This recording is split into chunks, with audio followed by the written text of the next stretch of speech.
Relax, old man. It's for content. Leah Crawford's voice rang through the park like a slap. She was 16 years old, phone raised high, filming herself. Ash kicked a homeless man sitting against a brick wall.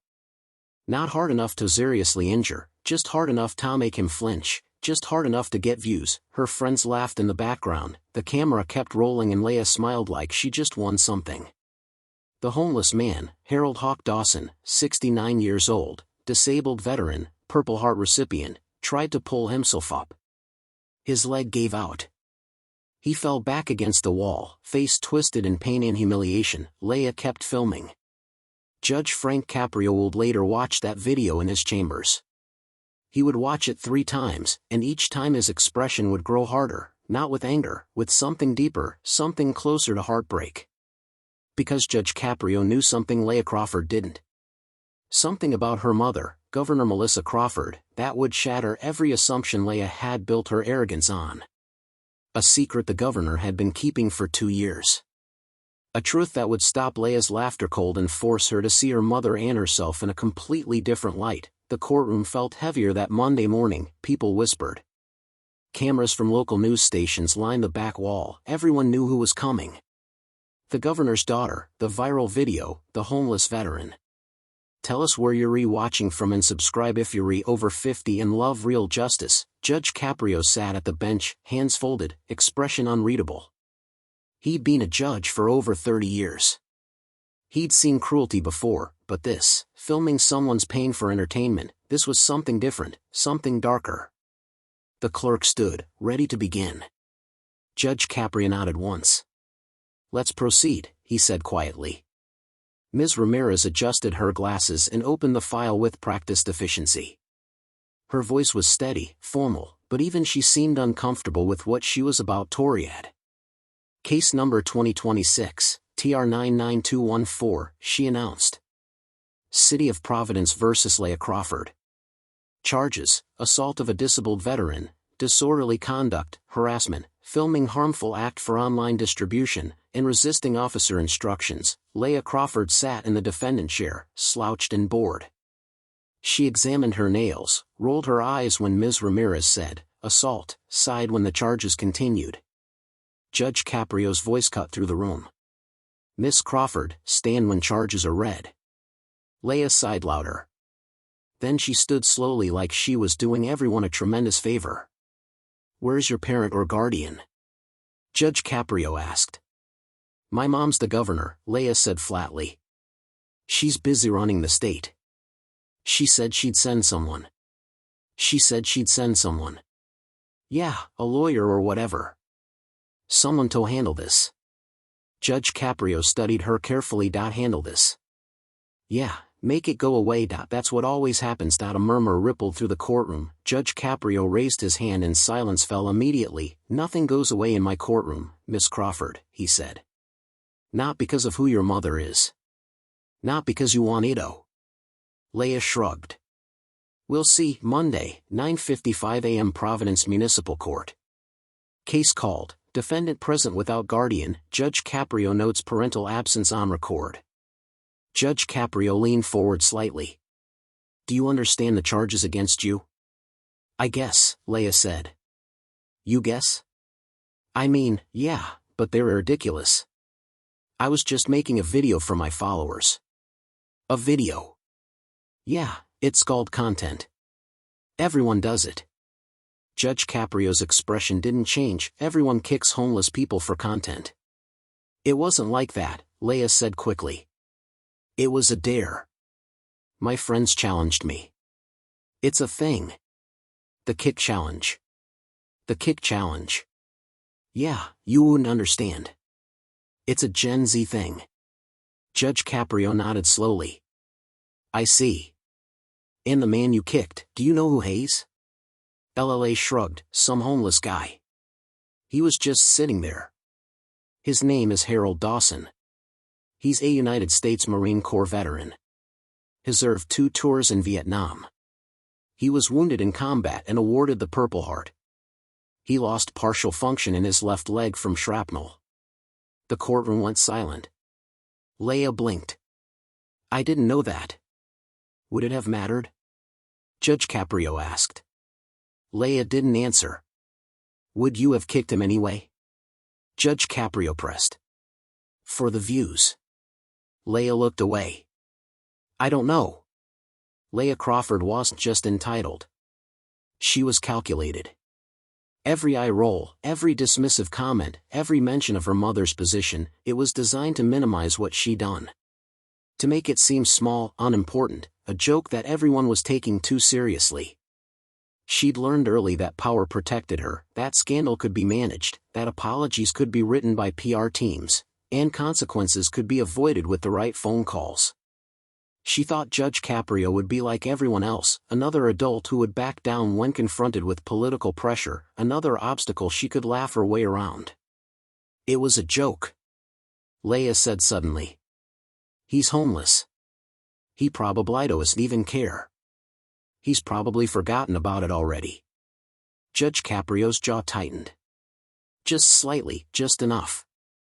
You think being homeless means someone doesn't deserve dignity? He asked quietly. That's not what I meant. Then what did you mean? Leah shifted uncomfortably. I just meant it wasn't a big deal. It was like 2 seconds. I barely touched him. Judge Caprio picked up a tablet from his desk. He tapped the screen once, twice, then turned it toward Leah. Is this you? He asked. On the screen, the video played. Leah approaching Harold, laughing, raising her leg, kicking, Harold flinching, falling, Leah's friends cheering, the camera zooming in on Harold's face, confused, hurt, humiliated. LLA's face went pale. That's taken out of context. What context makes this acceptable? Judge Caprio asked. Leah said nothing. You posted this video, Judge Caprio continued. You captioned it. Homeless man challenge. Who's next? You tagged your friends. You added laughing emojis. You got 17,000 views in the first hour. Leah's hands started shaking.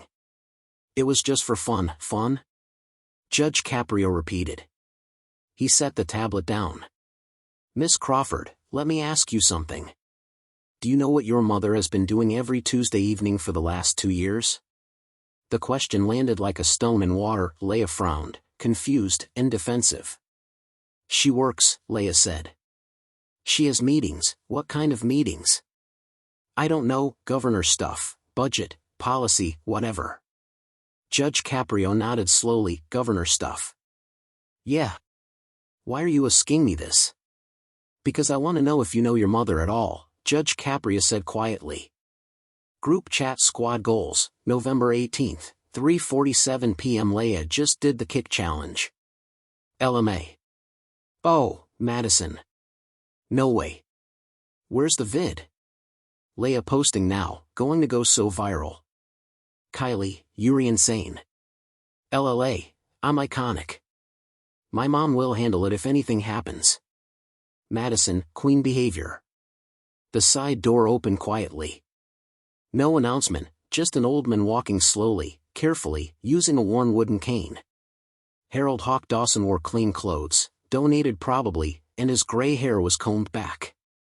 His face was weathered, lined with years of hardship, but his eyes were clear and sharp. He walked to the front row and sat down slowly, wincing as his bad leg protested.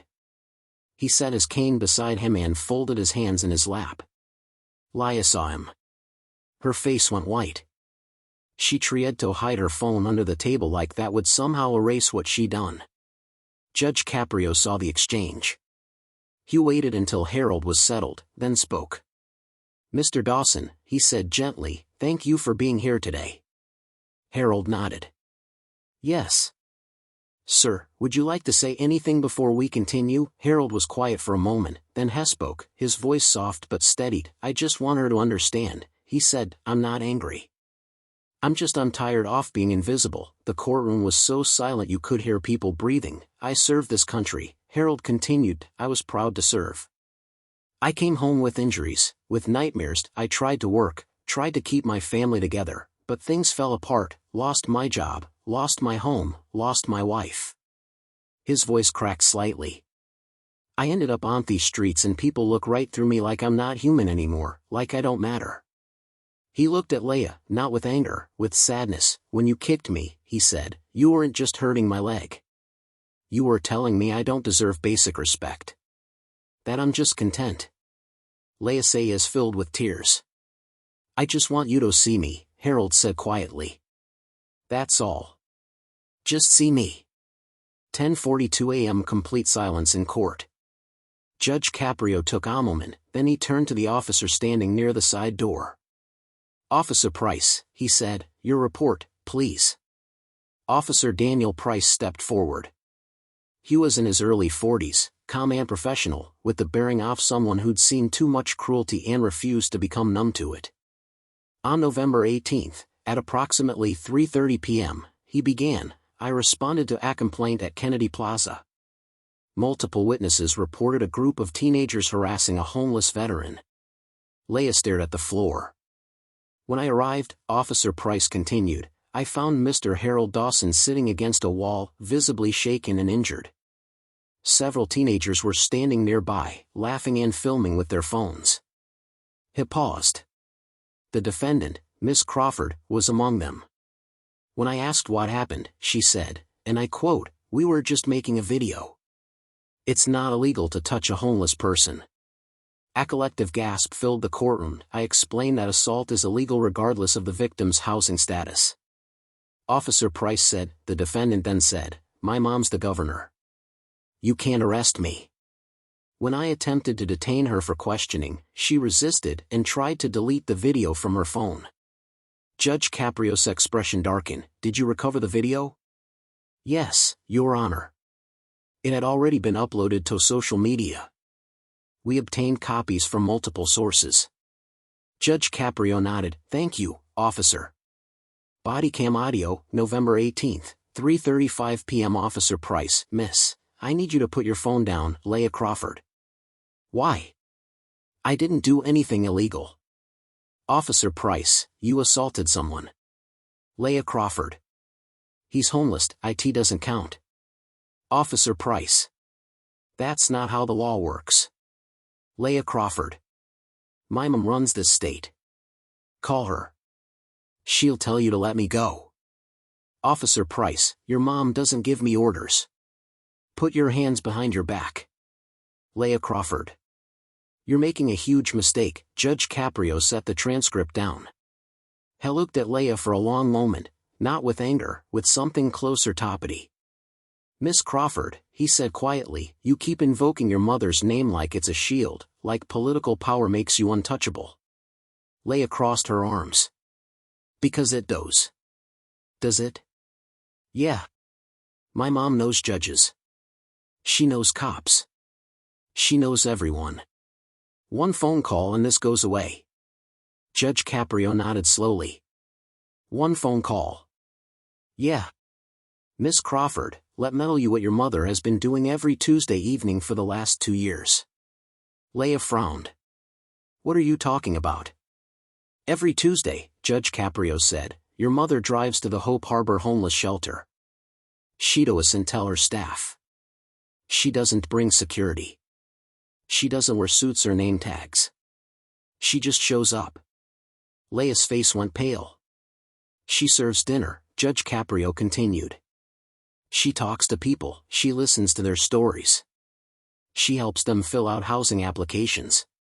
She sits with veterans who have nowhere else to go. He paused. And she funds the shelter anonymously with her own money, not campaign funds, not state funds. Her personal savings, $20,000 a year for the last 2 years.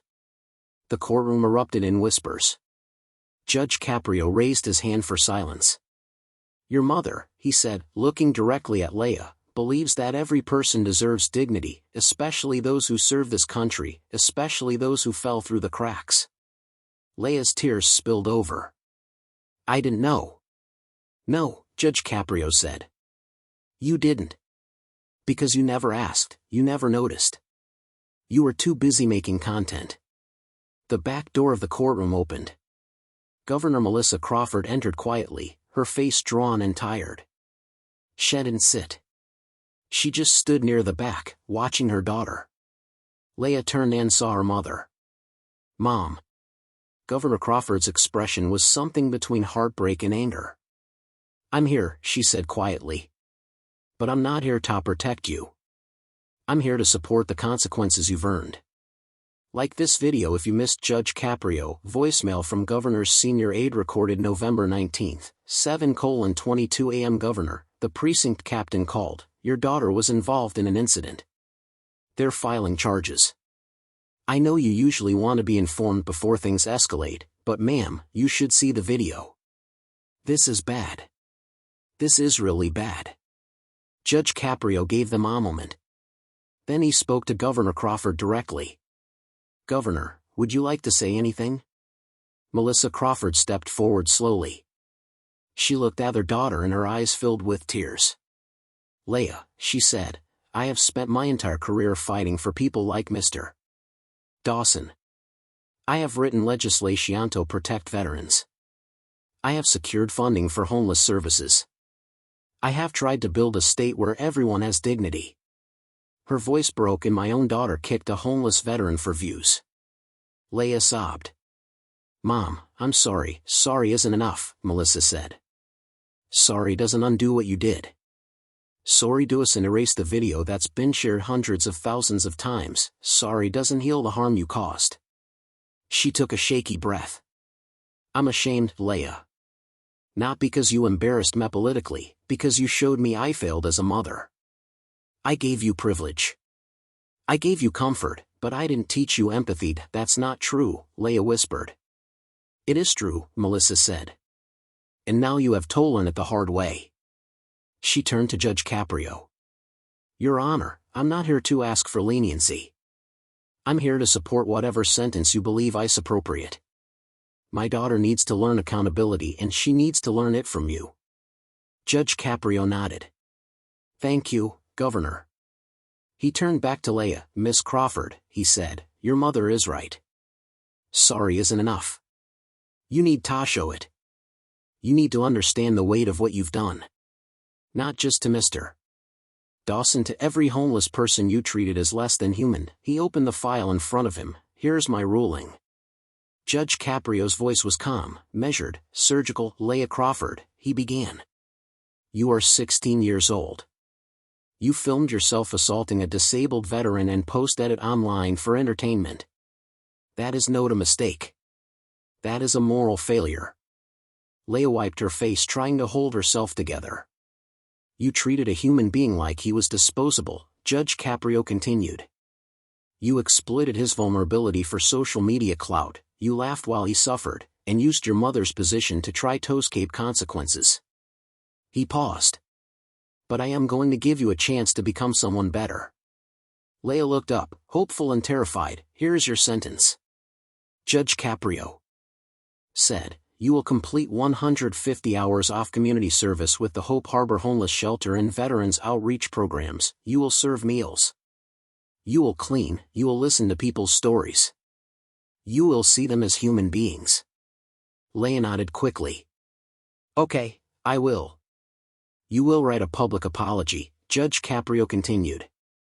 Not a PR statement, not something written by lawyers. Your own words. You will post it on every social media platform where you posted that video. Yes, Your Honor. You will pay $1,500 in restitution to Mr. Dawson for medical expenses and pain and suffering. Yes, sir. You will write a 10-page reflective essay on dignity, service, and what it means to be privileged. You will read it aloud in this courtroom in 6 months. Leah swallowed hard. I understand. And finally, Judge Caprio said, you will meet monthly with the Providence Homeless Support Project. You will attend their education sessions. You will learn about the systemic issues that create homelessness. You will understand that people like Mr. Dawson are not content. They are human beings who deserve your respect. Sentencing summary. November 24, 2025.150 hours community service. Hope Harbor Homeless Shelter and Veterans Outreach public written apology across all social media platforms on $8,500 restitution to Harold Dawson. 10-page reflective essay read aloud in court monthly meetings with Providence Homeless Support Project. All social media content depicting the incident must be permanently deleted. Follow-up hearing May 24, 2026. Judge Caprio leaned forward. Miss Crawford, I'm not punishing you. I'm teaching you. Your mother tried to teach you through her example. You didn't see it. So now you'll learn through service. He looked at Harold. Mr. Dawson, do you have anything you'd like to say? Harold stood slowly. He looked at Leah and his expression softened slightly. I don't want you to hate yourself, he said. I want you to do better. That's all. Just see people. Really see them. Leah nodded through tears. I will, sir. I promise. Harold sat back down. Judge Caprio closed the file. We're done here for now. The first Tuesday evening at Hope Harbor, Leah arrived early. Her mother drove her but didn't stay. This was something Leah needed to do alone. Inside, the shelter smelled like soup and coffee. A woman with tired eyes met her at the door. You must be Leah, she said. I'm Susan. I run this place. Hi, LLA said quietly. Thank you for letting me volunteer. Susan smiled slightly. Your mother speaks highly of this work. Leah's eyes widened. She really comes here every Tuesday for 2 years. She's one of our most reliable volunteers. Leah felt something crack inside her chest. Shame maybe, or regret. Susan led her to the kitchen where a dozen volunteers were preparing dinner. In the corner, chopping vegetables slowly with his good hand, was Harold. Leah's stomach dropped. Mr. Dawson, Susan said gently. Your new assistant is here. Harold looked up. His expression was guarded, but not unkind. Hello, Leah said. Her voice shook. I'm here to help, however you need me. Harold studied her for a long moment, then he held out a cutting board. Start with the carrots, he said, and you can tell me why you kicked me. LLA took a shaky breath. Because I thought views were more important than people. I was wrong. Harold nodded. Yeah, you were, but you're here now. That's something. Case follow-up log. March 18, 2026. Leah Crawford has completed 98 of 150 required service hours. Staff reports exceptional attitude change. Harold Dawson has personally requested she continue working in the Veterans Meal Program. Public apology posted and well received. Mother continues weekly volunteer schedule alongside daughter. Over the next 5 months, Leah learned what her mother had been trying to teach her all along. She learned names, stories, histories. She learned that James was a former teacher who lost everything in a medical bankruptcy. That Rosa was a veteran nurse with PTSD, that Marcus had been an engineer before his factory closed. She learned that Harold had been a mechanic, that he'd owned a small shop, that he'd been sober for 3 years and was saving money to get a small apartment. Why do you still volunteer here? Leah asked one evening as they cleaned tables. You could go anywhere. Harold paused. Because these are my people. When I had nothing, they shared what little they had. I don't forget that. Leah was quiet for a moment. I'm sorry I treated you like you were nothing. I know, Harold said. You've shown me actions matter more than words. Her mother came that evening, too. They worked side by side in comfortable silence. Afterward, in the parking lot, Melissa put her arm around her daughter. I'm proud of you, she said quietly. I'm sorry it took this long, Leah said. You're learning. That's what matters. They stood together in the cold November air, and for the first time in years, Leah felt like she understood what her mother had been trying to show her. Service, dignity, humanity, the things that actually mattered. May 24th arrived warm and bright. The courtroom was packed. Susan came. Harold came, walking confidently with a new cane. A dozen volunteers from the shelter filled the back rows, quiet and supportive. Judge Caprio entered and everyone stood. Please sit, he said. He looked at Leah. She looked different, grounded, present. She stood straight, made eye contact, didn't look away. Leah Crawford, Judge Caprio said, you've completed your service hours. You've written your apology. You've paid restitution. You've attended your meetings. Now, I'd like to hear your essay. Leah nodded. She pulled out 10 handwritten pages and walked to the podium.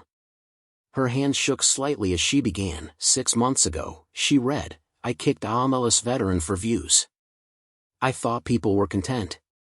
I thought my privilege protected me from consequences. I thought dignity was something you earned, not something everyone deserved. She paused. I was wrong about everything.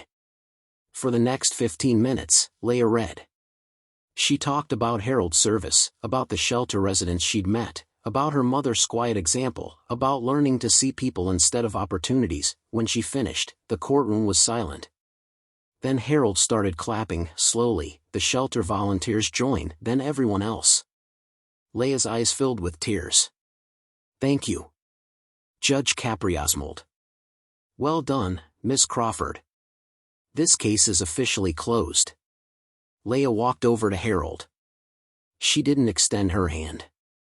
She just stood there waiting. Harold looked at her for a moment. Then smiled and opened his arms. Leah hugged him, crying. Thank you for giving me a chance.